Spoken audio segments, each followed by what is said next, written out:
The deep ocean has fascinated people for thousands of years. I'm Frank Howarth and I'm Director of the Australian Museum. In these short videos we want to tell you something about the preparations for our very own Deep Oceans exhibition. I'm with Blamey, Project Manager for the Deep Oceans exhibition project at the Australian Museum. Tell me, what does an exhibition project manager normally do at the Australian Museum? Well, the project manager is basically responsible for making the project happen. So it's all the scheduling, making sure we come in on budget, all the purchasing, basically coordinating all the different things that contribute to the project to make sure it opens on time and delivers on what we want it to achieve. So how are you doing that role for the Deep Oceans exhibition? Doing it with the help of the project team. We basically form a team of people so we can have input from all the different areas of the museum that are going to be affected. And my role is to coordinate them. But also for the Deep Oceans exhibition, slightly differently, as well as the project manager hat, I'm also curating the exhibition with help from science, so helping decide what specimens to include, sourcing objects, that sort of side of it. And I'm also writing all the text for the exhibition as well.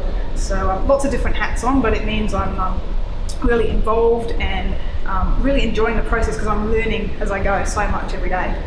What particular challenges does creating an exhibition about the deep oceans present for someone like you?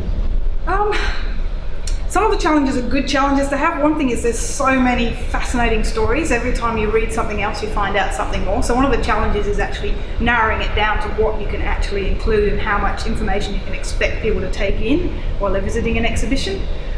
Some of the other challenges are things like the specimens that we have from the deep ocean, because a lot of them have been sitting in jugs of alcohol for years and years, no longer look quite like they did when they're alive. So there's all the challenge of trying to present them in such a way that people can get an appreciation of what they would have looked like and how they would have behaved, as opposed to this sort of wrinkled grey blobs that are sitting in jars.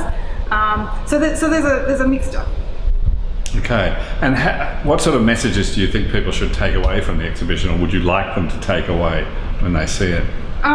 The main messages we're trying to get across is that the deep oceans are this fascinating, wonderful environment.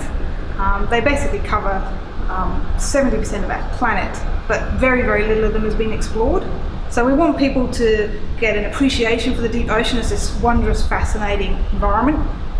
But also to care a bit about the deep oceans as well, because although we haven't studied them a lot, we are already impacting them through some of our climate change and mining and fishing. We're actually having some impacts on the deep ocean, and we haven't studied them enough to fully understand what those impacts might be. So it is an important issue. And when will we be opening the exhibition? We open on the 16th of June. And so it's all coming together now. It's getting very exciting. Stuff's starting to get built and things are coming together. It's looking good.